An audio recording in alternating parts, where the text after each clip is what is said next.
তো এই হচ্ছে সিলেবাস। আমি স্যারের স্লাইড গুলা মানে দেখে গেছি।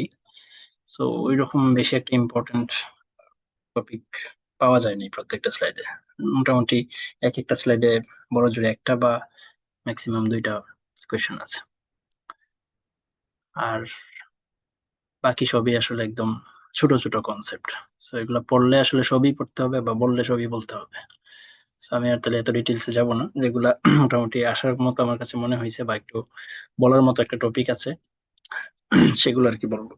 তো সাব্বির স্যার, আমি 25 ব্যাচের কোয়েশ্চেনটা দেখলাম, ওইখানে এবিসি এর মধ্যে মাত্র হচ্ছে একটা থিওরিটিক্যাল কোয়েশ্চেন, দুইটাই হচ্ছে ম্যাথ। সো আমার মনে হয় বেশিরভাগ এই কোর্সটাতে বেশিরভাগ ম্যাথ থেকেই কোয়েশ্চেন আসবে। সো এক্সেলেই ফোকাস করাটা বেটার হবে। আর যদি কারো এক্সেল বুঝতে অসুবিধা হয় বা এক্সেল গুলো কঠিন লাগে, সেক্ষেত্রে আমার মনে হয় তার হচ্ছে ম্যামের পার্টটাতে বেশি ফোকাস করা উচিত। কারণ ম্যামের পার্টটাতে দেখছি যে ম্যাথ গুলো একটু তুলনামূলক সহজ আছে, এবং ম্যামের পার্ট থেকে যদি থিওরিও দেয়, ম্যাম মনে হয় থিওরি আর ম্যাথ মিলাইয়ে দিবে। ম্যামের থিওরি গুলো মোটামুটি প্রেডিক্ট করা যায় যে ম্যাম কি দিতে পারে। সো কারো যদি এক্সেল কঠিন লাগে খুব বেশি, সেক্ষেত্রে ম্যামের পার্ট, যে ম্যামের স্লাইড গুলোর উপরে যে ভিডিও আছে সেগুলো দেখতে পারে। প্লাস হইতেছে ছোট ছোট ম্যাথ যেগুলো আছে স্লাইডের মধ্যে সেগুলো সলভ করতে পারে। প্লাস গ্র্যান্ড সলিউশনে যে ম্যামের ম্যাথ গুলো আছে সেগুলো সলভ করতে পারে। তাহলে মোটামুটি দুইটা বা তিনটা কোয়েশ্চেন মতো আশা করি ম্যামের পার্ট থেকেই আনসার করা যাবে। আর যদি এক্সেল গুলা ভালোভাবে বোঝা যায়, সেক্ষেত্রে দুই দিক থেকেই অ্যাডভান্টেজ দিবে। মানে সাদিক স্যারের মানে সাব্বির স্যারের এক্সেল গুলো যদি বোঝা যায়, সেক্ষেত্রে ম্যামের পার্টেও কিছু ম্যাথ আমাদের কভার হয়ে যাবে, স্যারের পার্টের জন্য আমাদের ম্যাথ কভার হয়ে যাবে। আর স্যার যেহেতু খুব বেশি আমার মনে হয় থিওরিটিক্যাল দিবে না, তো হালকা পাতলা স্লাইড গুলো একটু দেখতে পারলেই মোটামুটি স্যারের পার্টটাও কভার হয়ে যাবে। যেগুলো আমার কাছে ইম্পর্টেন্ট মনে হয়েছে আমি একটু বলে যাই।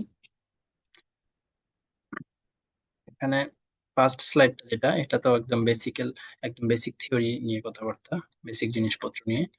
তো এখানে আসার মতো কোভিনেন্স আসতে পারে, যে পজিটিভ কোভিনেন্স গুলা কি কি আর নেগেটিভ কোভিনেন্স গুলা কি কি। তো একটা বন্ডের যখন কোম্পানি যখন বাজারে বন্ড ইস্যু করে, সেক্ষেত্রে বন্ড ইনডেঞ্চারে কিছু কোভিনেন্স দিয়ে দেয় বন্ড হোল্ডাররা বা বন্ড হোল্ডারের পক্ষে ট্রাস্টিরা আহ, কিছু কোভিনেন্স দাঁড় করায় যে তোমরা এটা করতে পারবা এবং এটা করতে পারবা না। তো যেগুলো করতে পারবে সেগুলোকে বলা হয় অ্যাফার্মেটিভ কোভিনেন্স। বা করতে পারবা বলা যাবে না, বলা যায় যে কি করতে হবে সেটাও ওরা কবি এর মধ্যে বলে দেয়, ইন্ডেন্সারে বলে দিচ্ছে কি কি করতে হবে। সেটা হচ্ছে ইন্টারেস্ট পে করতে হবে টাইমলি, এটা হচ্ছে এক নাম্বারটা। দুই নাম্বার হচ্ছে ট্যাক্স দিতে হবে টাইমলি। তিন নাম্বার হচ্ছে যে সকল অ্যাসেট গুড কন্ডিশনে মেনটেন করতে হবে, মানে অ্যাসেট গুলোকে ভালো রাখতে হবে, মেনটেনেন্স করতে হবে। আর চার নাম্বার হচ্ছে পিরিয়ডিক্যালি, মানে প্রতি 6 মাস পর পর বা বছরে একবার ইনফরমেশন বা রিপোর্ট হচ্ছে সাবমিট করতে হবে to the trustee, to submit periodic report to the trustee. So এই জিনিসগুলা পজিটিভ কভিনেন্স। তো প্রশ্ন এইভাবে হইতে পারে যে পজিটিভ কভিনেন্স কি কি, নেগেটিভ কভিনেন্স কি কি। সো পজিটিভ কভিনেন্স গুলো এখানে চারটা দেওয়া আছে। নেগেটিভ কভিনেন্স কি হইতে পারে, যে নেগেটিভ কভিনেন্স হইতে পারে তুমি ডিভিডেন্ড দিতে পারবা না, এটা একটা। দুই নাম্বার কভিনেন্স হইতে পারে, যে এখানে ওই রকম দেওয়া নাই স্লাইডে, তো ডিভিডেন্ড দিতে পারবে না, এটা একটা হইতে পারে। আর কোনো ডেট ইস্যু করা যাবে না, সেটা হইতে পারে। হ্যাঁ, আর এরকম একটু চ্যাট জিপিটি করে নিলে আরো কিছু নেগেটিভ কভিডেন্স পাওয়া যাবে। আমার মনে হয় আপাতত এই দুইটাই মনে আছে। সো এই দুইটাই বললাম। আচ্ছা, আগাই। এরপরে হইতেছে এখানে আহ, এই স্লাইডটা যেটা হচ্ছে 10 নম্বর slide, there are three reasons why the bonds term maturity is important. So এটা একটা কোয়েশ্চেন আসার মতো, যে তিনটা রিজন আছে যে ম্যাচুরিটি ইম্পর্টেন্ট যে কারণগুলোর কারণে। সো প্রথম কারণটা হচ্ছে যে ম্যাচুরিটি আমাদের কি ইন্ডিকেট করে, একটা বন্ডের যে ম্যাচুরিটি সেটা ইন্ডিকেট করে যে আমি আর কত বছর কুপন পাবো, আমার প্রিন্সিপালটা পাইতে আর কতদিন সময় লাগবে। সো আমার বন্ডের ম্যাচুরিটি যদি 5 বছর বাকি থাকে, তাহলে আমি বুঝতে পারতেছি যে আমি 5 বছরে 10টা কুপন পাইতেছি, আর 5 বছর পরে আমি আমার প্রিন্সিপালটা ফেরত পাবো। তাহলে এটা হচ্ছে প্রথম পয়েন্টটাতে বলা আছে। দুই নম্বর পয়েন্টে যেটা বলছে ম্যাচুরিটি কেন ইম্পর্টেন্ট, কারণ হচ্ছে the relationship between yield on a bond and maturity is called yield curve. আচ্ছা, প্রথমটা হচ্ছে দ্য ইল্ড অফার্ড, এই যে YTM, yield offered on a bond depends on the term to maturity. তো একটা বন্ডের ওয়াইটিএম যদি আমরা ক্যালকুলেশন করতে যাই, সেখানে ম্যাচুরিটি তো লাগেই। সো এটাই সেকেন্ড গুরুত্ব ম্যাচুরিটির, যে আমরা ইল্ডটা বোঝার জন্য আমাদের ম্যাচুরিটিটা গুরুত্বপূর্ণ। এই হচ্ছে দুইটা রিজন যে ম্যাচুরিটি কেন ইম্পর্টেন্ট। 3 নাম্বার রিজনটা হচ্ছে the price volatility of a bond is a function of maturity. So maturity আমাদেরকে একটা ইন্ডিকেট করে রিস্ক সম্পর্কে, আমাদেরকে একটা ইন্ডিকেশন দেয় risk, what is the risk বা price volatility of the bond. So যে বন্ডের ম্যাচুরিটিটা বেশি সেটার প্রাইস ভলাটিলিটিটা বেশি আসে। তো আমাকে বন্ড কেনার আগে একটু চিন্তা করতে হবে যে আসলে কোন বন্ডের ম্যাচুরিটি কম বা কোনটার বেশি। সো আমি যখন দেখতেছি যে বন্ডের ম্যাচুরিটি বেশি, তার মানে কি সেটা রিস্কি, কিন্তু সো এটা একটু বুঝে শুনে কিনতে হবে। সো এই 3টা কারণে ম্যাচুরিটি হচ্ছে ইম্পর্টেন্ট। সো এটা আসার মতো একটা কোয়েশ্চেন। আর value, coupon rate, step up note, এগুলা একদম বেসিক জিনিসপত্র। এখানে ফ্লোটার আর ইনভার্স ফ্লোটারের ফর্মুলা, এগুলো ম্যাথের এতে এক্সপ্লেন করা হয়েছে, থিওরি না আসলে। আর কি আছে এখানে, এখানে মেক হোল যে একটা মেক হোল প্রভিশনের যে একটা কনসেপ্ট আছে, যেটা নিয়ে ম্যাথ করা আছে বা মানে মানে ম্যাথের এক্সপ্লেনেশন আছে। সো এখানে আমি মনে হয় এটা নিয়ে একটু কথাবার্তা বলছি, যে মেক হোল প্রিমিয়াম প্রভিশনটা কি আসলে। এটা হইতেছে ইনভেস্টর যাতে লস না করে, এজন্য আমি যখন কোম্পানি যখন তার বন্ডটা মার্কেট থেকে নির্দিষ্ট মেয়াদের পূর্বেই কিনে নিতে চায়, যেটাকে আমরা কল বলি, সে যদি 10 বছর মেয়াদি বন্ডটা 5 বছর শেষেই কল করে ফেলতে চায়, তখন তো ইনভেস্টরের একটা লস হওয়ার সম্ভাবনা থাকে যে 5 বছর পরে সে কল করে ফেলতেছে। তো তখন কি করতে হয়, একটা এক্সট্রা প্রিমিয়াম এক্সট্রা প্রিমিয়াম ইনভেস্টরদেরকে দিতে হয়। ওই প্রিমিয়ামটা বের করার যে একটা প্রসেস, সেটা হচ্ছে আসলে make whole premium provision. So এটা নিয়ে একটা মানে এটার ম্যাথটা খুবই ইম্পর্টেন্ট, এক্সামে আসার মতো একটা ম্যাথ, মানে 3 স্টার একটা ম্যাথ। সো ওইখানে ওই ম্যাথটা বুঝলেই আসলে এটার কনসেপ্টটাও ক্লিয়ার হয়ে যাওয়ার কথা। সো এটা এটা থেকে কোনো একটা কোয়েশ্চেন আসতে পারে, আমাদের মিডও খুব সম্ভবত এটা নিয়ে স্যার হচ্ছে একটু ঘুরাই পেছে একটা কোয়েশ্চেন করছিল, যে মেক হোল প্রিমিয়াম প্রভিশন কেন দেওয়া হয়। সো এটা হচ্ছে আনসার হচ্ছে ইনভেস্টরদের যাতে লস না হয় আর কি। আর দেন হইতেছে এখানে প্রিপেমেন্টস, পুট প্রভিশন। হ্যাঁ, লাস্ট যেটা এই স্লাইডের গুরুত্বপূর্ণ টপিক হইতে পারে এক্সামে আসার মতো, সেটা হইতেছে যে এমবেডেড অপশনস সিকিউরিটির মধ্যে কি কি অপশনস থাকতে পারে যেটা হচ্ছে ইস্যুয়ারের জন্য, আর কি কি অপশন থাকতে পারে যেগুলো হচ্ছে ইনভেস্টরের জন্য। তো একটা বন্ডের মধ্যে কি কি অপশন অ্যাড করে দেওয়া যায় যেগুলো ইস্যুয়ার মানে এক্সারসাইজ করতে পারে। যেমন প্রথমটা হইতেছে সে কল করতে পারে, যে কোনো সময় কল করার একটা অপশন, তো কল অপশন অ্যাড করে দেওয়া যেতে পারে বন্ডের মধ্যে। 2 নাম্বার যে অপশন সেটা হইতেছে প্রিপেমেন্টের option. The right of honourable is prepay. So prepay principal, মানে প্রিন্সিপাল তো আমরা জানি যে একটা নির্দিষ্ট সময় পরে দিতে হয় বা একটা স্কেজুল অনুযায়ী দিতে হয়।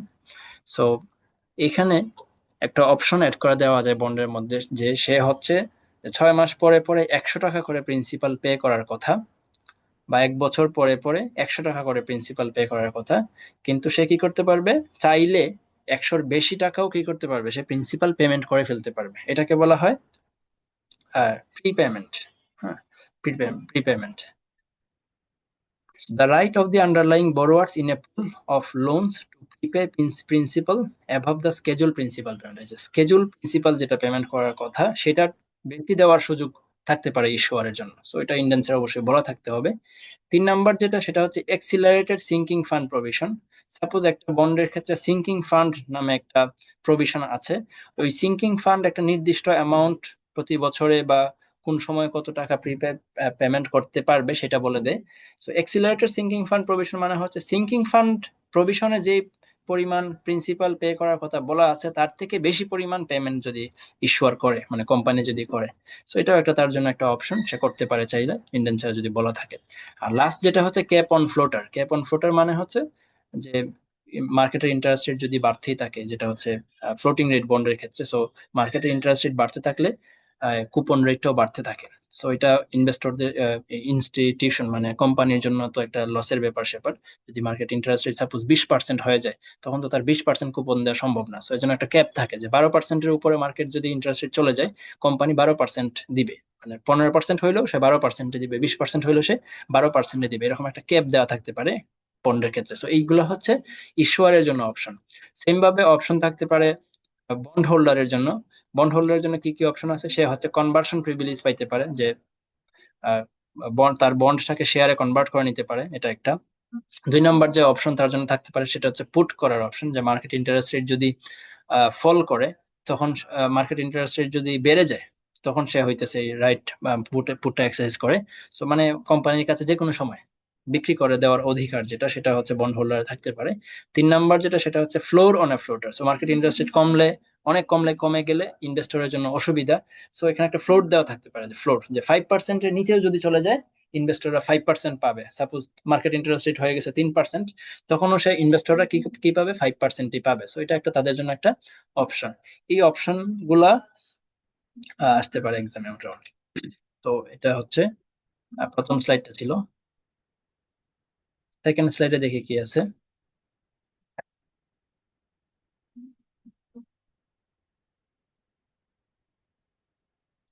সেকেন্ড হচ্ছে যে রিস্ক নিয়ে, বিভিন্ন রিস্ক নিয়ে। তো এখানে আছে হইতেছে যে বন্ডের ফিচার্স এফেক্টিং আইআরআর, যে কোন কোন ফিচার আইআরআর কে এফেক্ট করে, ইন্টারনাল রেট অফ রিটার্ন, বা আমরা যেটা ওয়াইটিএম ও বলতে পারি। তাহলে কোন কোন ফিচার বন্ডের ওয়াইটিএম কে প্রভাবিত করে, ওয়াইটিএম বাড়বে বা কমবে কোন কোন ফিচারের কারণে। যেমন প্রথমটাই হইতেছে ম্যাচুরিটি।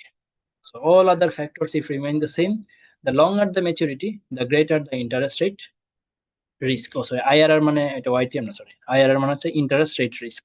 সো বন্ডের কোন কোন ফিচার আমার রিস্কটাকে বাড়ায় দেয়, ইন্টারেস্ট রেট যে রিস্কটা আছে, সেই রিস্কটাকে কোন কোন ফিচার বাড়ায় দেয় বা কমায় দেয়।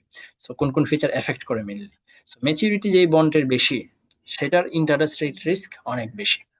ঠিক আছে, ম্যাচুরিটি যেটার বেশি, সেটার ইন্টারেস্ট রেট রিস্ক বেশি। এটা হচ্ছে এই ম্যাচুরিটি পয়েন্টটাতে বলা আছে।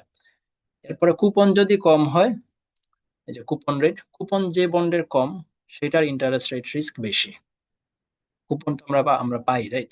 সো পাওয়ার জিনিসটা কম হইলেই তো মানে ব্যাড, ভালো না আর কি। সো কুপন যেহেতু, সো এটা যদি কম হয়, সেক্ষেত্রে আমাদের জন্য রিস্কটা বেশি। আর ম্যাচুরিটি যেহেতু একটা লং টার্ম ব্যাপার স্যাপার, থাকলে আমাদের ওই যে টাকা পয়সা পাবো কি না, আদৌ বেঁচে থাকবো নাকি মরে যাব, ওই বিষয়গুলা মাথায় রেখে মনে রাখা যায় যে ম্যাচুরিটি যদি বেশি হয়, সেক্ষেত্রে রিস্ক বেশি। কুপন রেট কম হইলে রিস্ক বেশি। এন এক্সাম্পল গুলা একটু দেখে নেওয়া যেতে পারে, বা জাস্ট 2টা বন্ড নিয়ে বললেই হবে যে এই বন্ডের কুপন রেট 9%, এই বন্ডের কুপন রেট 6%। সো 6% এটা ভালো না, 9% এটা ভালো। এরকম একটু মানে একটা এক্সাম্পল বানায় দিতে পারলে ভালো আর কি। এরপরে হইতেছে আহ আর একটা যে ফিচার কুপন রেটের পরে, ম্যাচুরিটি দেখলাম, কুপন রেট দেখলাম, এই 2টা গেল। এখন হইতেছে অপশনস, এমবেডেড অপশনস। এটা একটু কারো কাছে কঠিন লাগতে পারে, এটা কঠিন লাগলে এটাকে স্কিপ করা যেতে পারে। তো আমি যে সহজ মানে যদি 2 লাইনে বলি, যে সেটা হইতেছে যে অপশনস যে বন্ডের থাকবে, যে বন্ডের মধ্যে অপশন থাকবে, সেই বন্ডের প্রাইস ওঠানামাটা কম হবে। যেমন এই যে ফর্মুলাটা দেখে বোঝা যায় যে price of a callable bond is equal to, এটা থেকে এটা মাইনাস করলে যা হয়, তার মানে কি, যে অপশন ফ্রি বন্ডের ওঠানামাটা বেশি হয় প্রাইস অফ কলেবল বন্ড থেকে। ঠিক আছে, তো এই যে price of callable bond is equal to এটা মাইনাস এটা, সো মাইনাস করতে হবে, মাইনাস করার পর যা আসে সেটা হচ্ছে প্রাইস। তো এখানে একটা লেখা আছে যে the value of a bond with embedded options will change on the basis of how the market interest rate change. For example, এই এক্সাম্পলের কথাটা মোটামুটি বোঝা যায়, the price of a callable bond may not change as much as, এই যে the price of a callable bond বেশি একটা change হবে না, as much as price of an option free bond, option free বন্ডের চেঞ্জটা বেশি হবে। সাপোজ এখানে যদি আমি একটা সংখ্যা বসাই, যে price of option free bond হচ্ছে 100, তাহলে price of embedded call option কিছু একটা হবে অবশ্যই, সাপোজ 2 টাকা। তাহলে 100 থেকে 2 টাকা বাদ দিলে এটা 98 টাকা থাকতেছে। তাহলে প্রাইস অফ কলেবল বন্ড কি হবে? সবসময় কম হবে আর কি। সো এটা খুব বেশি একটা চেঞ্জ হবে না। এটা 3 নাম্বার যে ফ্যাক্টর। 4 নাম্বার যে ফ্যাক্টর, সেটা হবে হচ্ছে yield level. So yield level মানে হচ্ছে, ইল্ড মানে কি, যে প্রাপ্তি, তাই না? মুনাফা টাইপের মতো। সো এটাও যদি কম হয়, সেটা আমাদের জন্য ভালো জিনিস না। সো এটাও মনে রাখার একটা উপায়, যে ইল্ড যত কম হবে ইন্টারেস্ট রেট রিস্ক বেশি। তার মানে এখানে চারটা ফ্যাক্টর বলা হয়েছে। একটা হচ্ছে ম্যাচুরিটি, যেটা বেশি হইলে খারাপ। কুপন আর ইল্ড লেভেল, এই দুইটা হচ্ছে কম হইলে ইন্টারেস্ট রেট রিস্কটা বেশি। আর কল অপশন থাকলে, অপশন এমবেডেড অপশন যেটা, অপশন থাকলে হচ্ছে ইন্টারেস্ট রেট রিস্কটা একটু কম, না থাকলে বেশি।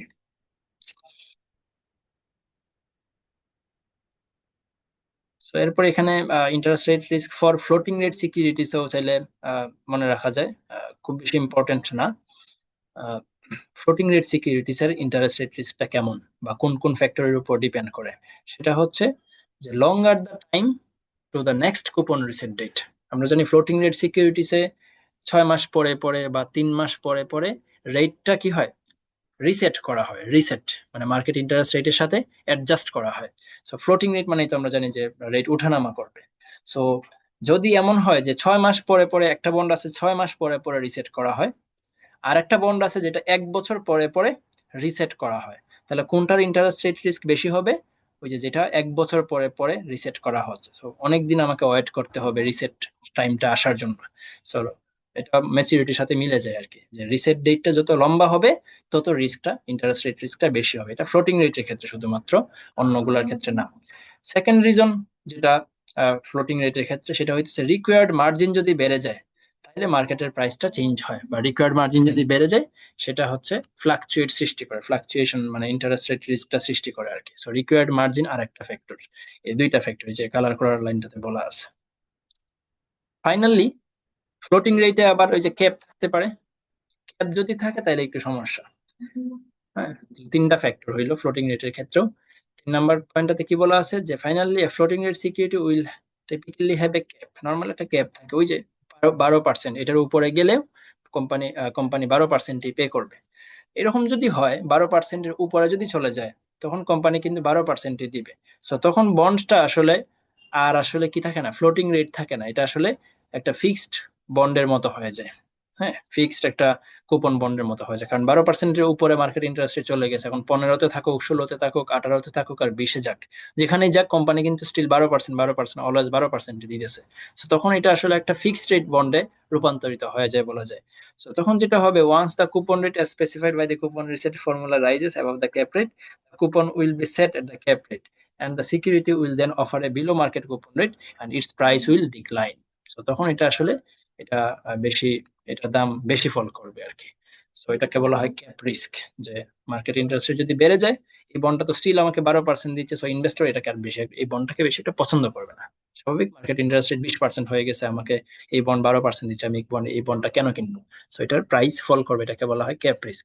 এই তিনটা ফ্যাক্টর গুরুত্বপূর্ণ, মানে এই তিনটা ফ্যাক্টর হচ্ছে ফ্লোটিং রেট সিকিউরিটিস এর ইন্টারেস্ট রেট রিস্কের মেজারমেন্ট আর কি।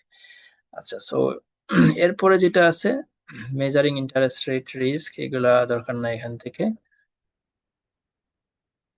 তো এটাতে আর তেমন কিছু নাই, এখানে অনেক ধরনের রিস্ক বলা আছে, এগুলা মনে হয় না আসবে। পিপিটি 3 যেটা, এখানে দেখি কি আছে। তো মোটামুটি এটা আসতে পারে, তবে বেশি একটা ইম্পর্টেন্ট না। প্রাইসিং অফ বন্ডস, সো এটা হইতেছে ওই যে লাস্ট যে 3টা পয়েন্ট, সেই 3টা পয়েন্ট বলতে চাচ্ছি। যে এখানে কুপন রেট যদি ওয়াইটিএম এর সমান হয় তাহলে বন্ডটা সেল হবে, বন্ডের প্রাইস হবে পার ভ্যালুর সমান। কুপন রেট যদি বেশি হয় ওয়াইটিএম থেকে, ওয়াইটিএম মানে আমি যেটা চাই, ওয়াইটিএম মানে ইনভেস্টর যেটা চায়, আর কুপন রেট মানে হচ্ছে যেটা সে পাচ্ছে। সো যেহেতু এই বন্ডটা আমাকে বেশি দিতেছে আমি যা চাই তার থেকে, সো এই বন্ডটা মানুষ কেনার জন্য বেশি আগ্রহী থাকবে। সো এটার প্রাইসটা মার্কেটে বেশি থাকবে দেন পার ভ্যালু। সো এটাকে বলা হয় প্রিমিয়াম বন্ড। আর কুপন রেট যদি কম হয়, কুপন রেট মানে আমি যেটা পাচ্ছি সেটা যদি কম হয়, তাহলে আমার এই বন্ডটার মানুষ কিনতে এটা বেশি একটা ইন্টারেস্টেড থাকবে না, কারণ এই বন্ডটা মানুষ যা চায় তার থেকে কম দিতেছে। সো এটা ডিসকাউন্টে সেল হবে। সো এটা একটা রিলেশনশিপ থিওরিটিক্যাল কোয়েশ্চেন হইতে পারে এখান থেকে।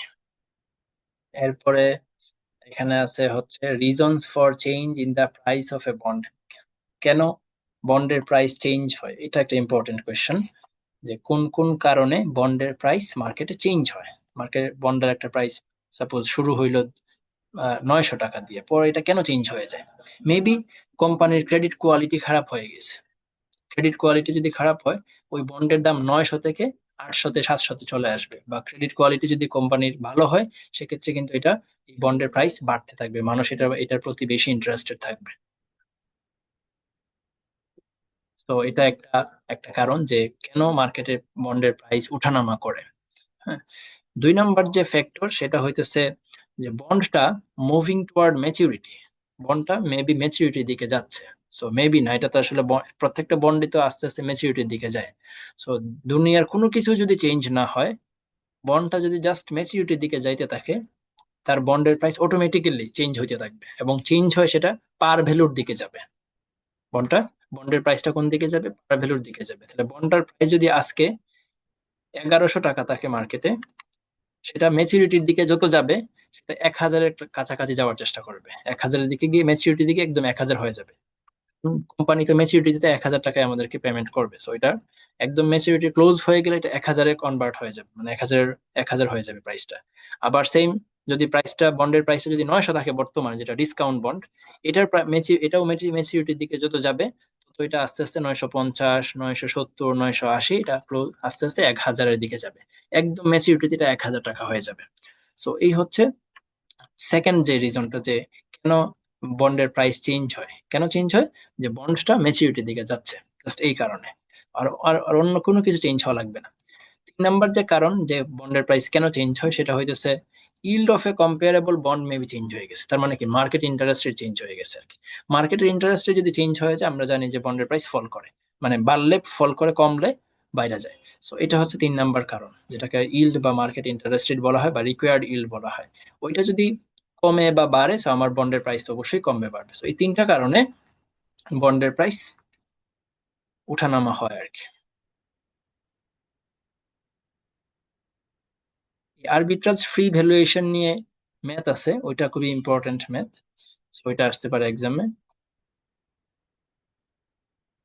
থিওরি মনে হয় না খুব বেশি ইম্পর্টেন্ট। তো এটা শেষ। তো এরপরে হচ্ছে 4 নম্বর।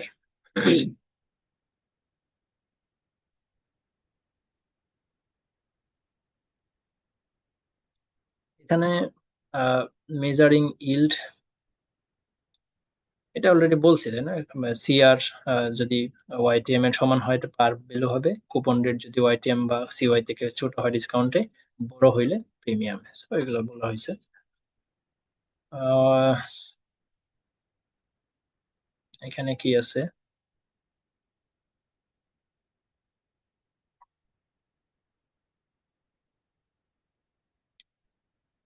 An investor will only realize the yield to maturity started at the time of bond purchase if the following two assumptions hold.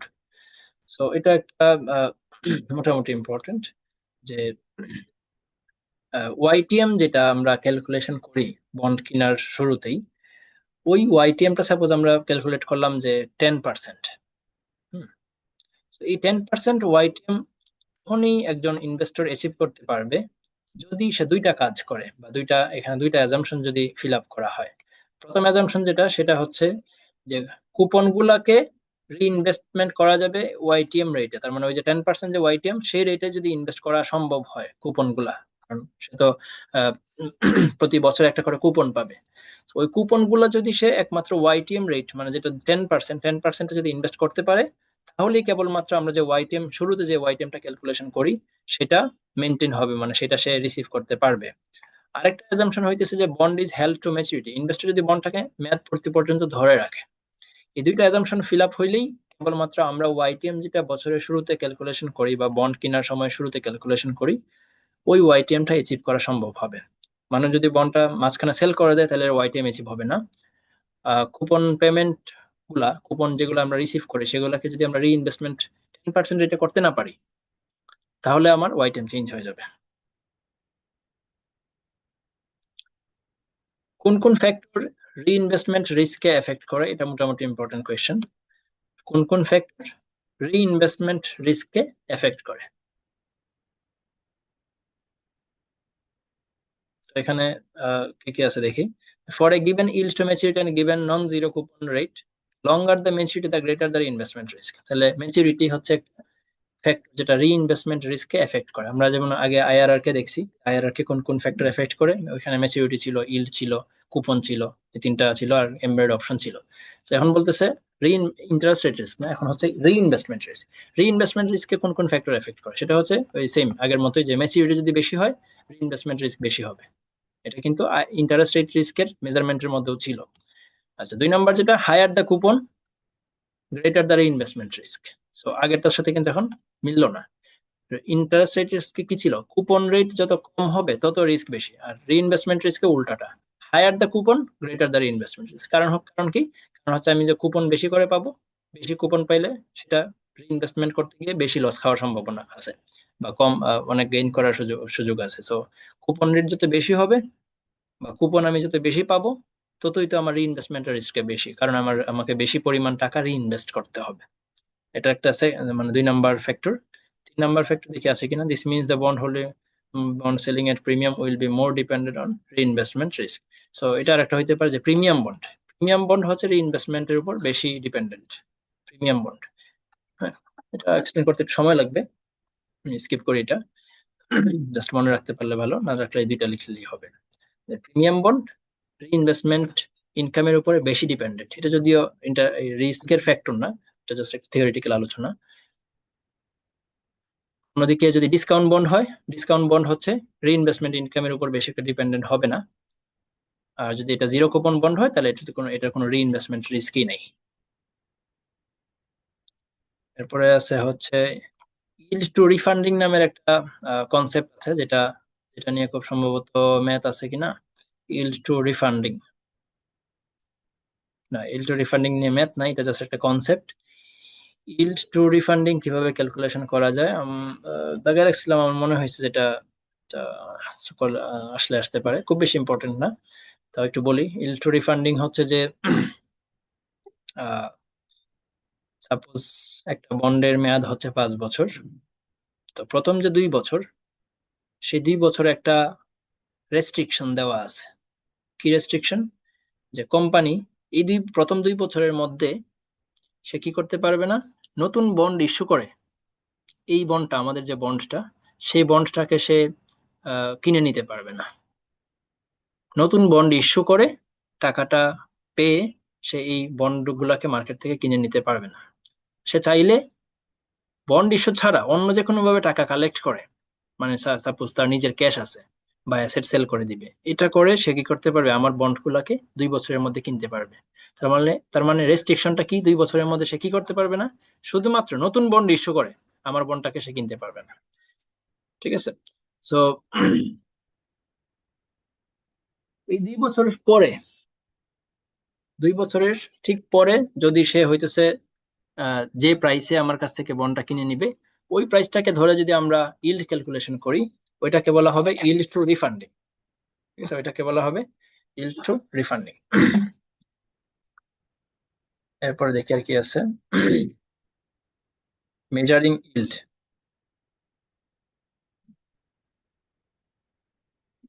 এখানে আছে সোর্স অফ বন্ড রিটার্ন, এটা গুরুত্বপূর্ণ, এটা রাখবে না। আচ্ছা, এটা নিচেটা এক্সপ্লেন করি, যে সোর্স অফ বন্ড রিটার্ন, একটা বন্ড থেকে কি কি পাওয়া যায়, এটা সহজ। কুপন পাওয়া যায়, ক্যাপিটাল গেইন বা লস পাওয়া যায়, আর হচ্ছে ইন্টারেস্ট অন ইন্টারেস্ট পাওয়া যায়। আমরা আমরা যে কুপন গুলা পাই সেগুলোকে আবার ইনভেস্টমেন্ট করতে পারি, সেখান থেকে আরো আবার ইন্টারেস্ট পাওয়া যায়। সো ইন্টারেস্ট অন ইন্টারেস্ট, তাহলে কুপন পাইলাম 6 মাস পরে পরে, ক্যাপিটাল গেইন বা লস হয় আমার বছরের শুরু, আমি শুরুতে কি নিয়ে পরে মেয়াদ শেষে 1,000 টাকা ফেরত পাই, সো এখানে আমার গেইন বা লস হয়। আর হচ্ছে আমি interest on interest pi, so এটা হচ্ছে source of bond return. Source.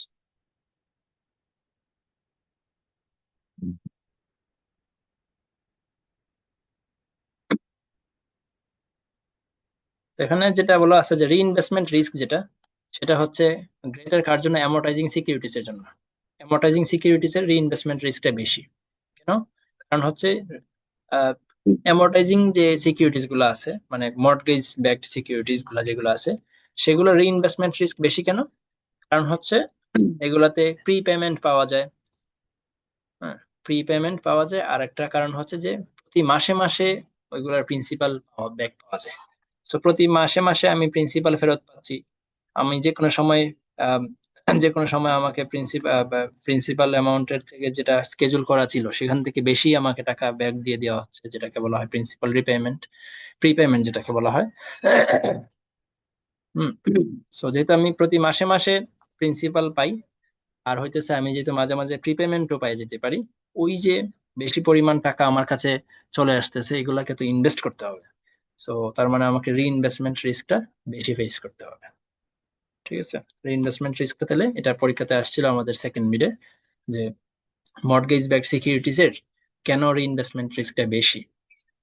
কারণ হচ্ছে এটা প্রতি মাসে মাসে প্রিন্সিপাল পাওয়া যায়, এটা একটা। হুম।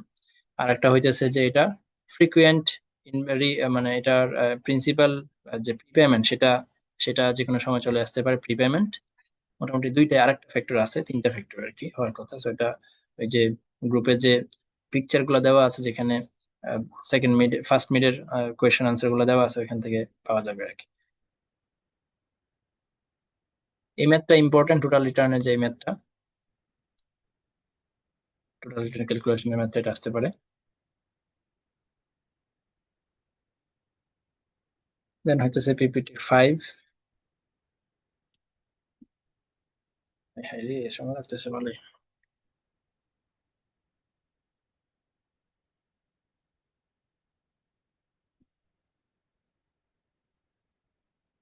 এটা একটা আহ, প্রশ্ন হইতে পারে যে অন্ধারান ইস্যু যদি আমরা ইউজ করি, অন্ধারান ইস্যু ইউজ করে আমরা এখানে কি করি, সেটা হচ্ছে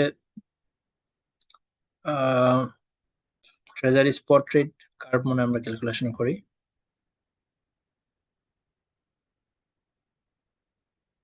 এই যে লিনিয়ার এক্সট্রাপোলেশন মেথড ইউজ করে আমরা যেটা করি যে নর্মালি মার্কেটে 6 মাসের ট্রেজারি বিল আছে, এরপরে হচ্ছে সাপোজ 2 বছরের, 1 বছর মেয়াদি ট্রেজারি বিল আছে, 2 বছর মেয়াদি ট্রেজারি বন্ড আছে, 5 বছর মেয়াদি আছে, 10 বছর মেয়াদি আছে। তার মানে এই যে মাঝখানের যে ইয়ার গুলো, যেমন 3 বছর, 4 বছর, 7 বছর, 6 বছর, এই যে সংখ্যাগুলা, এই সংখ্যাগুলার রেট, ইন্টারেস্ট রেট বা ট্রেজারি রেট মার্কেটে পাওয়া যায় না। সো আমরা তাহলে কিভাবে গ্রাফটা, এই যে এখানে যে একটা গ্রাফ আছে, সেই গ্রাফটা কিভাবে ডেভেলপ করতে পারি, যেটাকে বলা হয় এই যে ট্রেজারি পার ইল্ড কার্ভ বা থিওরিটিক্যাল স্পট রেট কার্ভ। হ্যাঁ, এই যে গ্রাফটা, এই গ্রাফটা বানানোর জন্য আমরা কি করি, আহ, বিভিন্ন সিকিউরিটিস এর হেল্প নেই। সাপোজ 6 মাস মেয়াদি 0.5 দেখা যাচ্ছে, 6 মাস মেয়াদি রেট আমরা মার্কেট থেকে পেয়ে যাই। 1 বছর মেয়াদি যে রেটটা, সেটা মার্কেট থেকে পেয়ে যাই।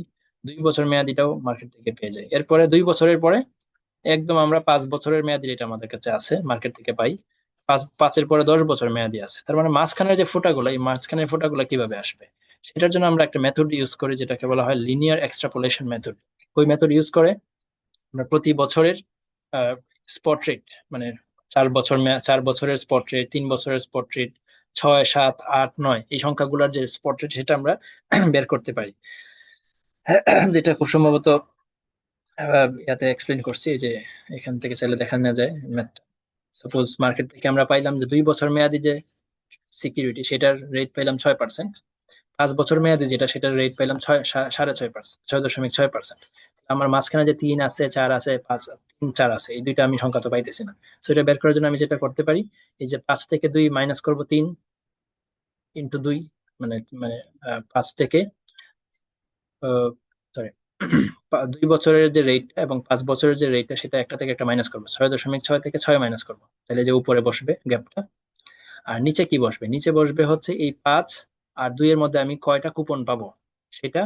কয়টা কুপন পাওয়া যাবে 2 আর এর মধ্যে, মানে হ্যাঁ, তাহলে আড়াই। এই যে এখানে লেখা আছে সংখ্যাগুলো, আড়াই। আড়াই বছরের মেয়াদে একটা কুপন আছে, 3 বছর মেয়াদে একটা, একটা মানে ইয়ে আছে, একটা রেট আছে, 3.5, 4, 4.5, মানে 6 মাস পর পর আর কি। তাহলে এখানে কয়টা পয়েন্ট আছে, 5টা পয়েন্ট প্লাস 1 দিতে হবে। যে কয়টা পয়েন্ট, এই 2 আর 5-এর মধ্যে যে কয়টা পয়েন্ট আছে, তার সাথে 1 যোগ করতে হবে, তাহলে 6 আসলো। এটা দিয়ে ভাগ দিলে 0.1 আসে। এই 0.1 কে আমি যদি এই যে 6 এর সাথে যোগ করি, 6 এর সাথে যোগ করলে 6.1, আবার 6.1 এর সাথে 1 যোগ করলে 6.2, এভাবে। তাহলে আড়াই বছরেরটা পাইলাম, 3 বছরেরটা পাইলাম, 3.5, 4, এইভাবে পাইলাম। তো এই যে মেথডটা আমরা ইউজ করতেছি, এই মেথডের কিছু অসুবিধা আছে, দুইটা অসুবিধা আছে। এটাই হচ্ছে মেন থিওরিটিক্যাল কোয়েশ্চেন এখানে।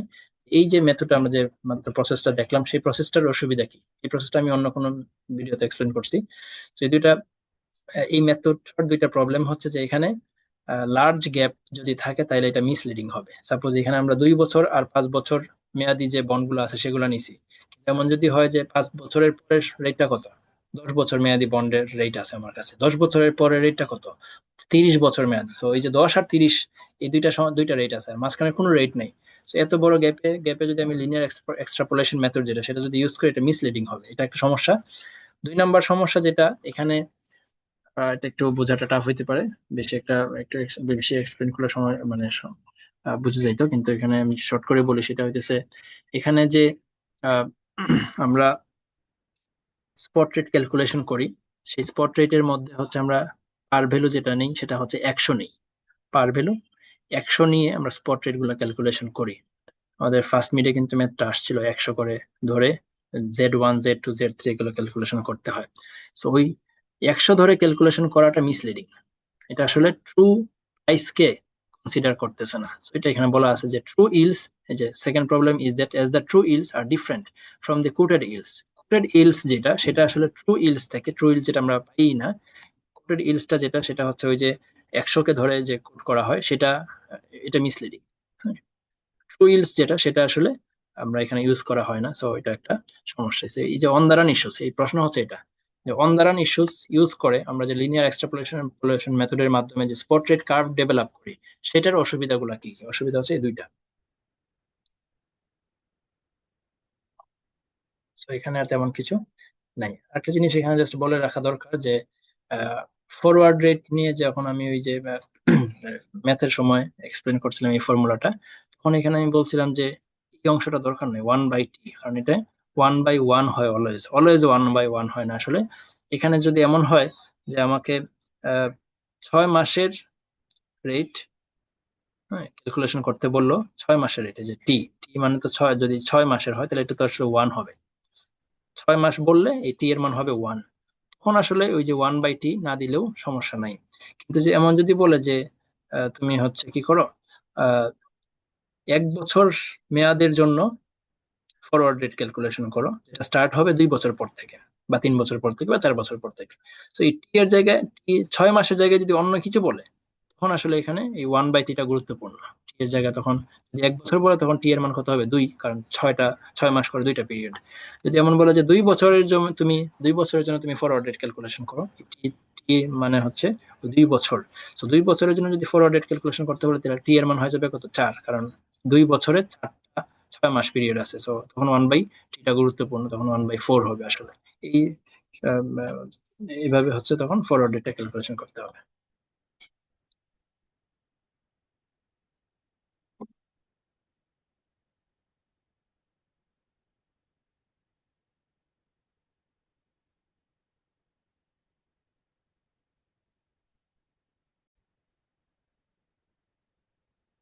তো এরপরে হইতেছে measurement of interest rate risk. এই যে এটা খুবই গুরুত্বপূর্ণ, যেটা আহ, আমি এতে এক্সপ্লেন করছি, ম্যাথের ভিডিওটাতে এক্সপ্লেন করছি যে প্রাইস ভোলাটিলিটি মেজার করার 3টা উপায়। একটা হচ্ছে পিবিবিপি, এরপরে হচ্ছে yield value of A price change, duration. So এটা একটু কষ্ট করে ওই ভিডিওটা থেকে দেখলে ভালো হবে, কারণ এখানে ভালোভাবে এক্সপ্লেন করা আছে সময় নিয়ে। এরপরে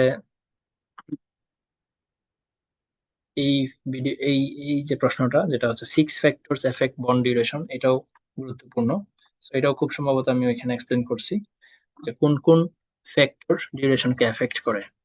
সো বন্ডের প্রাইস ডিউরেশনকে এফেক্ট করবে অবশ্যই, কারণ ডিউরেশনের ফর্মুলাতে যদি আমরা খেয়াল করি, সেখানে বন্ডের প্রাইস নিচের দিকে বসাইতে হয়। সো বন্ডের প্রাইস যত বাড়বে, ডিউরেশন তত কমবে, এরকম। If a bond trades a different price from the current market price, then duration will change. So coupon coupon যত বেশি হবে, তত ডিউরেশন কি হবে, কমে আসবে, কারণ কুপন বেশি বেশি করে পাচ্ছি। তো আমার বেশি একটা টাইম লাগবে না আমার ইনভেস্টমেন্টটা ফেরত পাইতে। তো কুপন যত বেশি, ডিউরেশন কম। এরপরে ম্যাচুরিটি, ম্যাচুরিটি যত বেশি, ডিউরেশন বেশি অবশ্যই। ওয়াইটিএম যত ওয়াইটিএম যদি বেশি হয়, সেক্ষেত্রে ডিউরেশন কম হবে, কারণ ওয়াইটিএম মানে তো প্রাপ্তি, right? So return, so return যদি বেশি হয়, তাহলে ডিউরেশন আমার সময় বেশি একটা লাগবে না।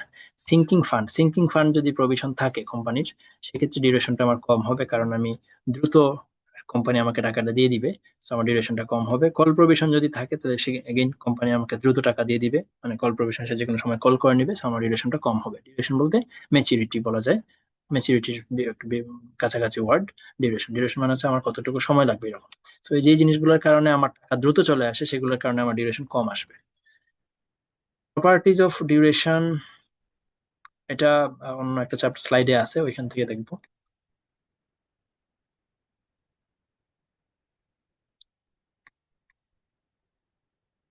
তো এখানে তেমন কিছু বলার মতো নাই মনে হচ্ছে। আছে তো আসলে অনেক কিছু, এখন কোনটা রেখে কোনটা বলবো এরকম গুরুত্বপূর্ণ আর কি তেমন কিছু মনে হচ্ছে না আশা করে। কিন্তু স্যার চাইলে এগুলো থেকে ভিতর থেকে অনেক কোয়েশ্চেন করতে পারবে। তো এটা গেল 5।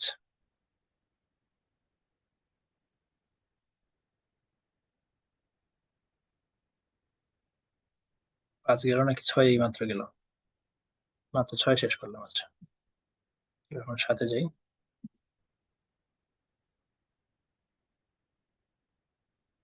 সাথে হইতেছে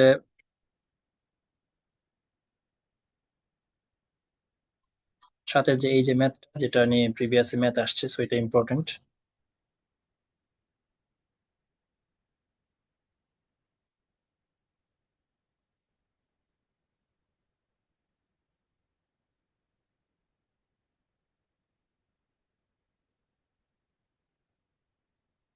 এটা তেমন কিছু নাই থিওরি আসার মতো।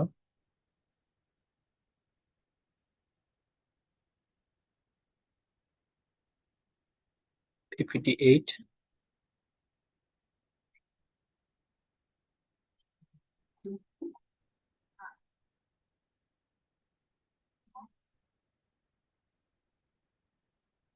এটা তো মানে ওই ভিডিওতে যা বলছিলাম, মানে ওইটাই মেইন কনসেপ্ট। এখানে আসলে তেমন কিছু নাই, আসলে কয়েকটা স্লাইডই মাত্র।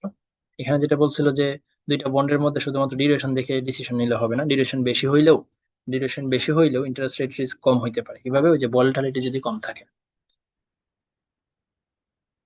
এরপরে হচ্ছে পিপিটি 9। 9 তো হইতেছে ওই যে ইয়াগুলা, স্প্রেড গুলা নিয়ে।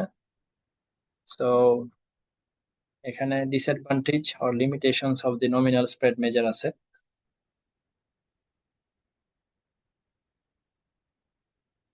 এটা দেখি একটু কি বলছে।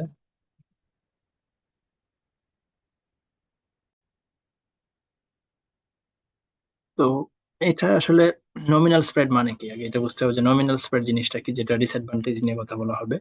নমিনাল স্প্রেড মানে হইতেছে জাস্ট এই যে প্রথম সেকেন্ড স্লাইডটার মধ্যে যে ফর্মুলাটা দেওয়া আছে, yield spread is equal two একটা বন্ডের ইল্ড থেকে আর একটা বন্ডের ইল্ড থেকে মাইনাস করে দিলে যে গ্যাপটা আসে সেটাকে বলা হয় ইল্ড স্প্রেড।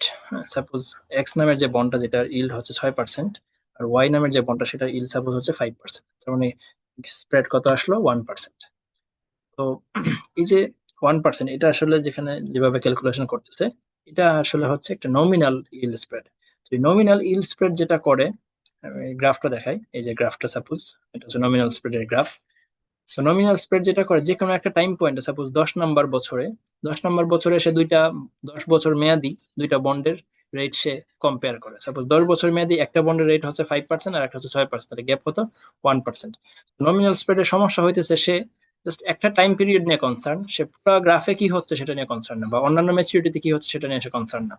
এটা হচ্ছে প্রথম লিমিটেশন, যে the nominal spread only provides the measure at one point. এই যে ওয়ান পয়েন্ট শব্দটা গুরুত্বপূর্ণ, যে একটা পয়েন্টের স্প্রেডটা সে শুধুমাত্র দেখায়, এন্টায়ার ইল কার্ভ নিয়ে তার কোনো চিন্তা নেই। সো এটা একটা লিমিটেশন। 2 নম্বর যে লিমিটেশন সেটা হচ্ছে it does not take into account the shape of the treasury spot yield curve. যে শেপটা, গ্রাফের যে শেপ, সেটা নিয়ে তার কোনো কনসার্ন নাই। তখন যখন এটা কলেবল বা পুটেবল বন্ড হয়, তো কলেবল বা পুটেবল বন্ডের গ্রাফ আসলে অন্যরকম। সো কলেবল বা পুটেবল বন্ডের যে শেপ, সেটা নিয়ে সে একদমই কনসার্ন না। কারণ এই কলেবল এবং পুটেবল বন্ডের ক্যাশ ফ্লো গুলো আসলে কখন কি হবে বলা যায় না। যে কোনো সময় কোম্পানি কল করে ফেলতে পারে, যে কোনো সময় ইনভেস্টর পুট করে ফেলতে পারে। So, যার কারণে ক্যাশ ফ্লোটা যে কোনো সময় চেঞ্জ হয়ে যায়। সো এই জিনিসগুলোকে সে কনসিডারেশনে নেয় না। আসলে নমিনাল স্প্রেডের অসুবিধা কি? দুইটা। একটা হচ্ছে সে একটা পয়েন্ট নিয়ে কাজ করে, গ্রাফ দেখে না। 2 নম্বর হচ্ছে যে কলেবল এবং পুটেবল বন্ডের ক্ষেত্রে যে ইল্ডের যে ইল্ড কার্ভের যে শেপটা, সেটা নিয়ে সে বদার্ড না। তো যেটা হচ্ছে লিমিটেশন। বাকি যে জিনিসগুলা, এগুলা ওই ম্যাথের ভিডিওতে যা এক্সপ্লেন করছিলাম মোটামুটি সেগুলো দেখলেই হয়ে যাবে।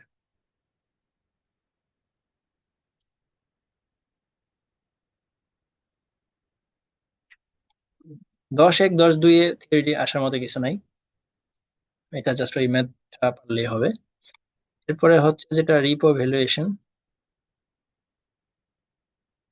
এগুলা হচ্ছে ম্যামের স্লাইড। সো এগুলা থেকে মোটামুটি কি আসবে সেটা অনেকটা প্রেডিক্ট করা যায়। সাপোজ এখানে বলা হইতে পারে যে রিপো আর রিভার্স রিপোর মধ্যে পার্থক্য কি, difference between repurchase and repo agreement, যেটার মধ্যে পার্থক্য কি। তো রিপো রিপো যেটা রিপারচেজ, এটা আম, জিনিসটা যেটা হচ্ছে, আমি আগের স্লাইড থেকে বলে আসি, যেটার মধ্যে পার্থক্য গুলো এই স্লাইড গুলোতে বলা আছে। সাপোজ রিপো, রিপো হইতেছে যেখানে ফেড বাই করবে।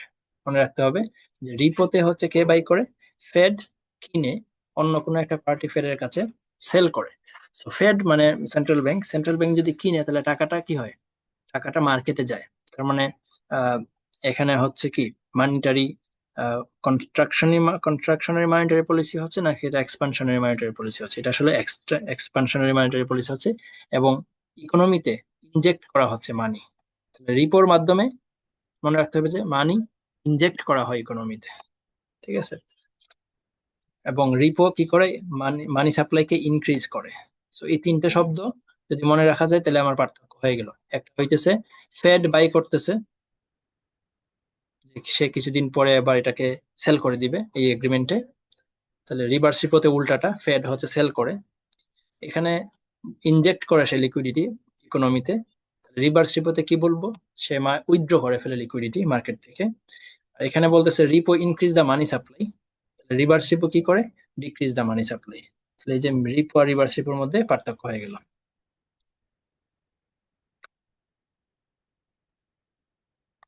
এরপরে এই যে গ্রাফটা, এই গ্রাফটার মধ্যে একটা আচ্ছা, গ্রাফটা দরকার নাই। গ্রাফের যে প্রথম যে এটা মানে অংশটা, সেটাকে বলা হয় ফার্স্ট লেগ বা নিয়ার লেগ, আর পরেরটাকে বলা হয় হচ্ছে এই কি লেগ জানি, সেকেন্ড লেগ বা ফার লেগ। এটা অন্য একটা ইয়াতে আছে, ম্যাটেরিয়ালের মধ্যেও আছে, ওইটা আসতেছে একটু পরে। হুম। তো এরপরে তো একটু ওয়েট কর,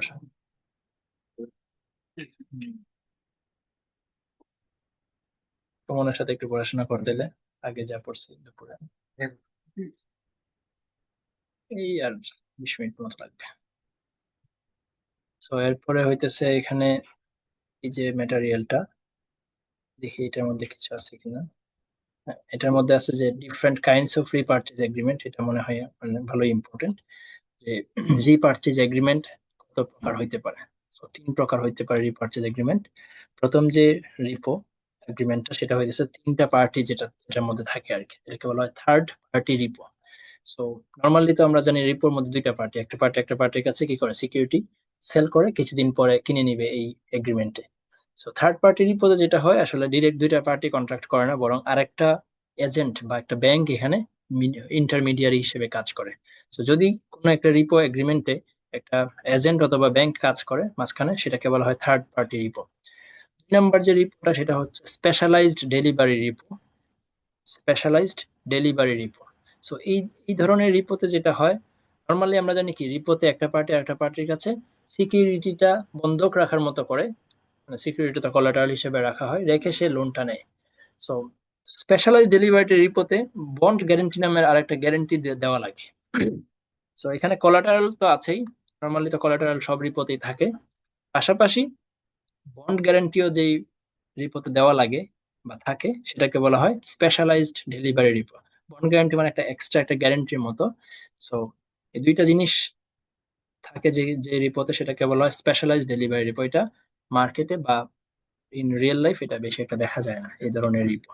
3 নাম্বার যে রিপো, সেটা হচ্ছে held in custody repo. Held in custody রিপোটা হইতেছে যে এখানে সেলার যে সিকিউরিটিটা বা সিকিউরিটি গুলাকে বন্ধক রাখে, সে আসলে সিকিউরিটিজ গুলা বায়ারের কাছে দেয় না। মানে আমি সেলার, আমি তো সেল করতেছি সিকিউরিটি গুলা, সেল করে তো আমি টাকাটা নিবো বা আমি কোলাটারাল রেখে আর কি নিবো। এক্স্যাক্টলি এখানে সেল করা হয় না, শুরুর দিকে সেল করা হয়, পরে তো আবার কিনে নেওয়ার একটা এগ্রিমেন্ট হয়। এখানে সেলার যেটা করে, বায়ারকে সিকিউরিটি গুলা না দিয়ে একটা কাস্টোডিয়াল অ্যাকাউন্টে এই সিকিউরিটি গুলাকে রাখে। হুম, কাস্টোডিয়াল অ্যাকাউন্টে। তো এই যে রিপো এগ্রিমেন্টে সিকিউরিটি গুলা বায়ারের কাছে না দিয়ে, বায়ার বলতে কি যে কিনতেছে তাকে না দিয়ে একটা কাস্টোডিয়াল অ্যাকাউন্টে রাখা হয়, সেটাকে বলা হয় held in custody repo. So এই 3 ধরনের রিপো দেখা যায়। এটা একটা মোটামুটি গুরুত্বপূর্ণ কোয়েশ্চেন। আর যেটা আছে এখান থেকে কোয়েশ্চেন আসার মতো মিডেও আসছিল এটা, নিয়ার লেগ এবং ফার লেগ মানে কি। সো নিয়ার লেগ মানে হচ্ছে ওই যে প্রথমবার মানে একটা পার্টি আর একটা পার্টির কাছে যে কেনা বেচাটা করতেছে, প্রথম যে ট্রানজেকশনটা হয়, রিপোতে কিন্তু দুইটা ট্রানজেকশন হয়। ফার্স্টে হইতেছে সেলার তার সিকিউরিটি গুলা সেল করে টাকা নেয়, এটাকে বলা হয় ফার্স্ট লেগ বা নিয়ার লেগ, এই যে নিয়ার লেগ, অথবা এটাকে বলা হয় স্টার্ট লেগ বা ফার্স্ট লেগ। আর পরবর্তীতে যখন সিকিউরিটি গুলা ব্যাক দিয়ে সে তার টাকাটা বুঝে পায়, ওইটাকে বলা হয় ফার লেগ বা ক্লোজ লেগ। এটা মোটামুটি গুরুত্বপূর্ণ, এটা মিডেও আসছিল, আবার আসতেও পারে বলা যায় না।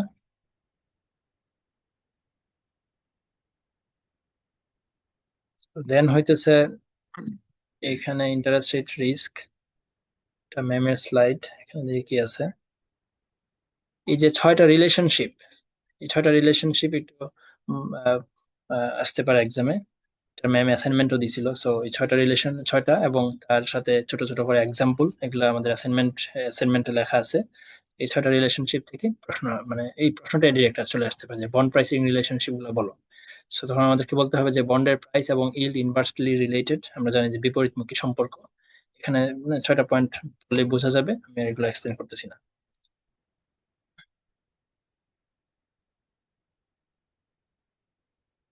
তো এরপরে রুলস ফর ডিউরেশন গুলা মোটামুটি ইম্পর্টেন্ট। রুলস ফর ডিউরেশন, এটা আমরা অলরেডি আলোচনা করছি কয়েকটা, আর কয়েকটা বাকি আছে। রুলস ফর ডিউরেশন হচ্ছে যে জিরো কুপন বন্ডের যে ডিউরেশন সেটা ম্যাচুরিটি সমান হয়, এটা আমরা জানি যে ডিউরেশন সমান duration is equal to M, maturity. এরপরে হইতেছে হোল্ডিং ম্যাচুরিটি কনস্ট্যান্ট বন্ডের ডিউরেশন ইজ হায়ার হয় কুপন রেট ইজ লোয়ার, এটা আমরা আলোচনা করছি যে কুপন রেট যদি কম হয় ডিউরেশন বেশি হবে। পরেরটাতে বলতেছে যে coupon coupon rate constant A bond duration generally increase with time maturity. Holding the coupon rate constant বন্ডের ডিউরেশন, ম্যাচুরিটি যত বেশি হবে বন্ড ডিউরেশন তত বেশি হবে, এটা আমরা বলছি আগে। এরপরে হচ্ছে duration of a coupon bond is higher YTM যদি কম হয়। সো ওয়াইটিএম যদি কম হয় সেটাও হবে হচ্ছে, ওয়াইটিএম যদি কম হয় ওইটা ওই বন্ডের ডিউরেশন বেশি হবে।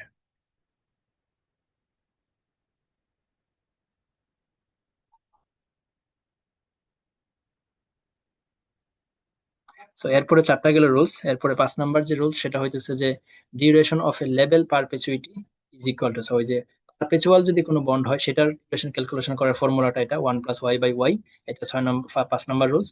আর 6, 7, 8 এই তিনটা হচ্ছে পোর্টফোলিও নিয়ে। ম্যাকাওলাই ডিউরেশনের যে পোর্টফোলিও, মানে ম্যাকাওলাই ডিউরেশন অফ এ পোর্টফোলিও, এটা কিভাবে পাওয়া যাবে? আমরা জানি যে পোর্টফোলিওর ডিউরেশন সিম্পলি, যে এটা প্রত্যেকটা সিকিউরিটির যে ডিউরেশন সেটাকে ওয়েট দিয়ে মাল্টিপ্লাই করতে হবে, তাহলে পোর্টফোলিওর ম্যাকাওলাই ডিউরেশন মানে পোর্টফোলিওর ম্যাকাওলাই ডিউরেশন চলে আসবে। সেম ভাবে modified duration of A portfolio কিভাবে পাওয়া যাবে? প্রত্যেকটা বন্ডের, ইন্ডিভিজুয়াল বন্ডের যে মডিফাইড ডিউরেশন আছে, প্রত্যেকটা বন্ডের মডিফাইড ডিউরেশনের তার ওয়েট দিয়ে গুণ করে যোগ করে দিলেই পোর্টফোলিওর মডিফাইড ডিউরেশন চলে আসবে। এরপর ডলার ডিউরেশন কিভাবে পাওয়া যাবে অফ এ পোর্টফোলিও?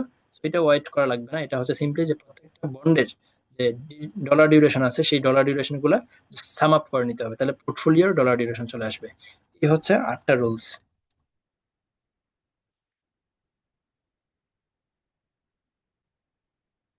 এটা ম্যাম দিতে পারে বা বলা যায় না, রুলস অফ ডিউরেশন গুলা। 13 নাম্বার স্লাইড, যেটা হচ্ছে ট্রেজারি সিকিউরিটিজ।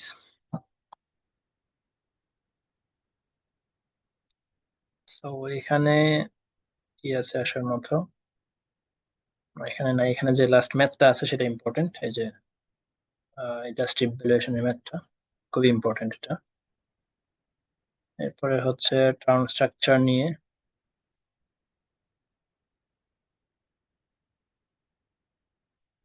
তো এখানে টার্ম স্ট্রাকচারে যেটা আছে হচ্ছে যে ইল্ড কার্ভের শেপ কিরকম হবে সেটা নিয়ে বিভিন্ন থিওরি আছে। এখানে 3টা থিওরি আছে, 3টা থিওরি খুবই ইম্পর্টেন্ট। প্রথম যে থিওরি, যেটা প্রশ্নটা কি আবার বলে নেই, সেটা হচ্ছে different theory of the shape of the yield curve. মানে ইল্ড কার্ভ তো বুঝি যে ইল্ড কার্ভ হচ্ছে একটা বিভিন্ন নিচের দিকে ম্যাচুরিটি থাকে, উপরের দিকে ইন্টারেস্ট রেট থাকে। তো এই ইল্ড কার্ভটা কেমন হবে, শেপটা কিরকম হবে? এই যে শেপ হইতে পারে এরকম downward sloping, upward sloping, flat বা হামড হইতে পারে, একটু বাঁকা শাখা আর কি। সো কেমন হবে শেপ সেটা ডিপেন্ড করে বিভিন্ন থিওরির উপরে। যেমন প্রথম থিওরি হচ্ছে পিওর এক্সপেকটেশন অ্যাপ্রোচ, যে মানুষ কি এক্সপেক্ট করে সেটার উপর ডিপেন্ড করে হামড ইল কার্ভের শেপটা নির্ধারণ হবে। সো যেমন মানুষ যদি আমি এই এই এই এটা বলি, এই স্লাইডটা এক্সপ্লেন করি তাহলেই হয়ে যাবে, বাকিগুলা আগের দুটো স্লাইড একটু পরে নিলেই হবে বা না পড়লেও চলবে। সো এক্সপেকটেশন অ্যাপ্রোচ অনুযায়ী যদি মানুষ এক্সপেক্ট করে যে ফিউচারের শর্ট টার্ম রেটটা বেশি হবে, মানুষ এক্সপেক্ট করে যে ফিউচারের শর্ট টার্ম রেটটা বেশি হবে, তাহলে কি হবে? আজকের রেট যত আছে সেটা থেকে ফিউচারের শর্ট টার্ম রেট মানুষ মনে করতেছে বেশি হবে, তাহলে গ্রাফটা হবে আপওয়ার্ড স্লোপিং। মানুষ যদি মনে করে আজকের শর্ট টার্ম রেট থেকে কিছুদিন পরে শর্ট টার্ম রেটটা কম হবে, তাহলে গ্রাফটা হবে ডাউনওয়ার্ড স্লোপিং। আর যদি মানুষ মনে করে যে কিছুদিন বাড়বে পরে আবার কমতে থাকবে, তাহলে এটাকে বলা হয় হামডিল কার্ভ। তো মানুষের এক্সপেকটেশনের উপর ডিপেন্ড করে এই শেপ অফ দি ইল্ড কার্ভটা এখানে ডিটারমাইন হচ্ছে। তো এই থিওরি এটা এইভাবে এক্সপ্লেন করে আর কি। 2 নাম্বার আহ, যে থিওরি সেটা হচ্ছে লিকুইডিটি প্রিমিয়াম মডিফিকেশন। তো এটা বলতেছে যে মানুষ হচ্ছে লং টার্ম সিকিউরিটিজ বেশি একটা কিনতে চায় না। লং টার্মের যে সিকিউরিটি যেগুলা রিস্কি অনেক, সেগুলা কিনতে চায় না। তো যদি কিনতে চায় বাই চান্স, তখন মানুষ হচ্ছে একটা লিকুইডিটি রিস্ক প্রিমিয়াম দাবি করে। তো লিকুইডিটি রিস্ক প্রিমিয়াম সে চাবে। তার মানে কি, শর্ট টার্ম রেট থেকে লং টার্ম রেট এখানে বেশি হচ্ছে। সো কার্ভটা আপওয়ার্ড স্লোপিং স্লোপিং এর মতো হওয়ার কথা। যদিও এটা আপওয়ার্ড স্লোপিং হবে নাকি ডাউনওয়ার্ড স্লোপিং হবে এরকম বইয়ে কিছু, এই মানে স্লাইডে কিছু বলে নাই। জাস্ট এক্সপ্লেন করছে যে শর্ট টার্ম রেট থেকে লং টার্ম রেট একটু বেশি হবে এটা বলছে। এবং লং টার্ম সিকিউরিটিজ মানুষ কিনতে চায় না এটা বলছে। মানুষ যদি কিনতে চায় সেক্ষেত্রে সে লিকুইডিটি একটা রিস্ক প্রিমিয়াম চায় আর কি। 3 নাম্বার যে থিওরি সেটা হচ্ছে preferred habitat approach. Preferred habitat approach. So এখানে যেটা বলছে যে মানুষ নর্মালি প্রেফার করে, এক এক মানুষ এক এক ম্যাচুরিটির সিকিউরিটিজ প্রেফার করে। এক এক মানুষ এক এক ম্যাচুরিটির সিকিউরিটিজ প্রেফার করে। সাপোজ কিছু মানুষ আছে যারা 1 বছর মেয়াদি বন্ড কিনতে চায়, আবার কিছু মানুষ আছে যারা আসলে 1 বছর মেয়াদি কিনতে চায় না, 5 বছর মেয়াদি বন্ড গুলা কিনতে চায়।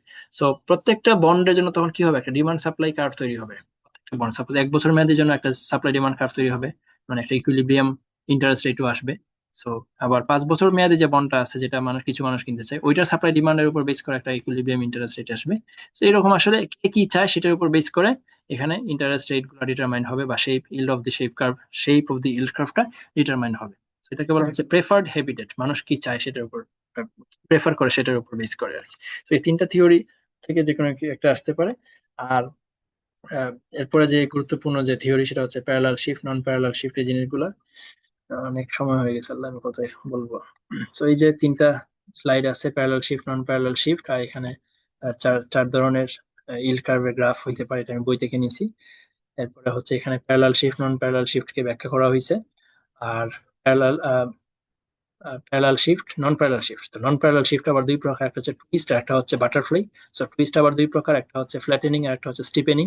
ফ্ল্যাটেনিং সহজ বললে বোঝা যাবে, ফ্ল্যাটেনিং মানে হচ্ছে যে গ্রাফটা যদি বর্তমানে যে গ্রাফটা যেভাবে আছে তার থেকে যদি গ্রাফটা ফ্ল্যাট হয়ে যায়, হ্যাঁ, সাপোজ এভাবে আছে কিন্তু গ্রাফটা এখন এভাবে হয়ে গেছে, মানে ফ্ল্যাট হয়ে গেছে, তাহলে এটাকে বলা হয় ফ্ল্যাটেনিং। আর স্টিপেনিং মানে হচ্ছে বর্তমানে সাপোজ ফ্ল্যাট আছে, সেটা খাড়া হয়ে গেছে, খাড়া হয়ে গেলে এটাকে বলা হয় স্টিপেনিং। আর বাটারফ্লাই আবার 2 প্রকার, বাটারফ্লাই হচ্ছে পজিটিভ বাটারফ্লাই হতে পারে, নেগেটিভ বাটারফ্লাই হতে পারে।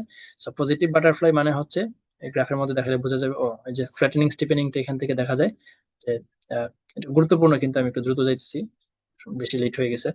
সো ফ্ল্যাটেনিং হচ্ছে, এই যে ফ্ল্যাটেনিং, হচ্ছে যে ইনিশিয়াল কার্ভ এটা। ফ্ল্যাটেনিং মানে কি, এই যে গ্রাফটা ফ্ল্যাট হয়ে যাচ্ছে, মানে একদম হরাইজন্টালের মতো করে হয়ে যাচ্ছে। আর স্টিপেনিংটা হচ্ছে যেটা ফ্ল্যাট আছে বর্তমানে, সেখান থেকে একটু এই যে নিচের দিক, নিচের গ্রাফটা স্টিপ হয়ে গেছে, মানে খাড়া হয়ে গেছে, এটাকে বলা হয় ফ্ল্যাটেনিং, এটাকে বলা হয় স্টিপেনিং। আর এটা তাহলে নন প্যারালাল শিফটের টুইস্ট আর কি, এটা এই দুটা মিলাই হচ্ছে টুইস্ট। আর নিচে যেটা আছে সেগুলোকে বলা হচ্ছে বাটারফ্লাই শিফট। বাটারফ্লাই শিফটের প্রথমটা যেটা, এটাকে বলা হচ্ছে positive butterfly shift. So positive butterfly শিফটে কিরকম গ্রাফটা চেঞ্জ হচ্ছে, ইনিশিয়াল ইল্ড কার্ভ হচ্ছে নিচেরটা। তো দেখা, একটু খেয়াল করলে দেখা যায় যে ইনিশিয়াল যে ইল সেটা এত পার্সেন্ট, তার থেকে অনেক বেশি বাড়ছে, শর্ট টার্মটা অনেক বাড়ছে। এদিকে লং টার্ম, এই সাইডে একটা লং টার্ম বলা হবে, লং টার্মে অনেক বেশি বাড়ছে। মাঝখানে যেটা, মাঝখানে কিন্তু খুব বেশি একটা বাড়ে নেই। তো মাঝখানে মিডিল যেটা, সেটা হচ্ছে বেশি একটা বাড়ে না, এটাকে বলা হয় পজিটিভ বাটারফ্লাই শিফট। তো তার মানে কি, উইং গুলা, মানে এটা যখন আমরা বাটারফ্লাই বলবো তখন তো বাটারফ্লাই হচ্ছে 3টা পার্ট, একটা হচ্ছে 2টা উইং আর একটা হচ্ছে বডি মাঝেরটা। তো মাঝে খুব বেশি একটা ওঠানামা হচ্ছে না, যখন ডানাগুলা বেশি লাফায় সেটাকে বলা হয় পজিটিভ বাটারফ্লাই শিফট। আর নেগেটিভ বাটারফ্লাই শিফটটা কি হবে, আহ, মাঝখানেরটা বেশি বেশি নড়াচড়া করে, মানে বডিটা বেশি নড়াচড়া করে, এটাকে বলা হয় নেগেটিভ বাটারফ্লাই শিফট। ঠিক আছে। তো এখানে এই দুইটা গ্যাপ কম কম মানে দুইটা দুইটা স্লোপ হচ্ছে কম। এখানে যদি গ্যাপটা একটু বেশি দেখাচ্ছে কিন্তু আসলে মেইনলি স্লোপটা কমে গেছে। এখানে স্লোপ থেকে এখানে স্লোপটা কমে গেছে, এখানে স্লোপটা কমে গেছে, মাঝখানের স্লোপটা বেশি। তো যার কারণে এখানে বলা হচ্ছে যে এটা নেগেটিভ বাটারফ্লাই শেপ। একটু থিওরিটিক্যাল আলোচনা এখানে এখানে একটু করা আছে, এটা একটু পড়লেই বোঝা যাবে আসলে। ঠিক আছে, এখানে তেমন আর কিছু নাই। এটা গেল। তারপরে কনভেক্সিটি ক্যালকুলেশন, এখানে ম্যাথ একটা জাস্ট আছে, কনভেক্সিটি ইমিউনাইজেশন একটা ম্যাথ আছে, এই relation of floating rate bond একটা ম্যাথ আছে, মেক হোল এখানে একটা ম্যাথ আছে, অ্যাক্রোড ইন্টারেস্ট এখানে একটা ম্যাথ আছে। এটা মোটামুটি শেষ। আচ্ছা, কনভেক্সিটি ক্যালকুলেশনে খুব সম্ভবত একটা গুরুত্বপূর্ণ থিওরি আছে, এই যে এটা পজিটিভ কনভেক্সিটি আর নেগেটিভ কনভেক্সিটির মধ্যে পার্থক্য। সো এটা এটা এটা আমার মনে হয় আসতে পারে এক্সামে। সো পজিটিভ কনভেক্সিটি ভালো, এক কথায় মনে রাখতে পারি যে পজিটিভ কনভেক্সিটি ভালো, নেগেটিভ কনভেক্সিটি ভালো না। এখন ভালো আর খারাপ কিভাবে সেটা একটু ডিটেলসে যেতে হবে। যে পজিটিভ কনভেক্সিটি যদি হয় তাহলে আমার সিকিউরিটি প্রাইস যখন বাড়ে তখন বেশি করে বাড়ে, কমলে কম করে কমে। সো এটা এটা ভালো যে বাড়লে বেশি বাড়তেছে, আমি তো চাই আমার সিকিউরিটি প্রাইস বাড়ুক। So, বাড়লে বেশি করে বাড়তেছে, কমলে কম করে কমতেছে। তার মানে ইনক্রিজটা বেশি, ডিক্রিজটা কম। কিন্তু নেগেটিভ কনভেক্সিটি যদি হয় তাহলে লস বেশি হয়, যে ডিক্রিজ গ্রেটার দেন ইনক্রিজ, মানে বাড়লে কম করে বাড়ে কিন্তু কমলে বেশি করে বাড়ে। এই যে গ্রেটার দেন সাইন দিয়ে এটা বোঝাচ্ছে। তো পজিটিভ কনভেক্সিটি ভালো, এই যে জন্য বলতেছে এটাকে এটাকে কুশন বলা হয়। আর নেগেটিভ কনভেক্সিটি ভালো নয়, এজন্য এটাকে বলা হয় increase exposure interest rate risk, মানে ইন্টারেস্ট রেট রিস্কের প্রতি যে একটা এক্সপোজার সেটা বেড়ে যাচ্ছে, এটা ভালো জিনিস না। সো পজিটিভ কনভেক্সিটি কোন সিকিউরিটিজ এর কনভেক্সিটিটা পজিটিভ আসে? ফিক্সড রেট বন্ড যেটা আছে বা জিরো কুপন বন্ড যেটা আছে সেগুলোর কনভেক্সিটিটা পজিটিভ আসবে। আর নেগেটিভ কনভেক্সিটি আসবে কোন বন্ডগুলো, যেগুলো কলেবল বন্ড বা মর্টগেজ ব্যাকড, যেগুলো যেগুলোতে প্রিপেমেন্ট আসে, সেগুলোর কনভেক্সিটিটা নেগেটিভ হবে। আর এটার কজ কি, কারণ কি, এই পজিটিভ কনভেক্সিটি কেন হয়? এটা নর্মাল রিলেশনশিপের কারণে। নর্মাল রিলেশনশিপ হচ্ছে বন্ডের প্রাইস এবং ইন্টারেস্ট রেটের চেঞ্জের মধ্যে যে সম্পর্ক সেটার কারণে আসে। নেগেটিভ কনভেক্সিটির কস্ট কারণটা কি? কারণটা হচ্ছে এটার মধ্যে এমবেডেড অপশন আছে।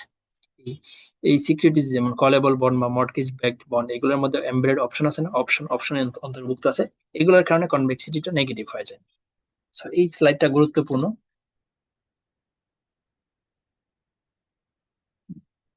আর একটা প্রশ্ন হইতে পারে যে কনভেক্সিটি কেন ইনভেস্টররা প্রেফার করে, হায়ার কনভেক্সিটি কেন ইনভেস্টররা প্রেফার করে?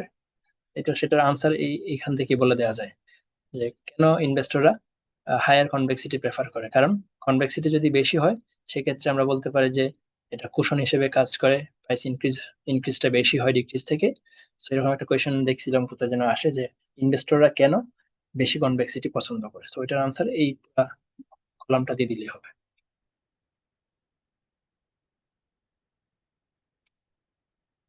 ঠিক আছে, শেষ করে দিই।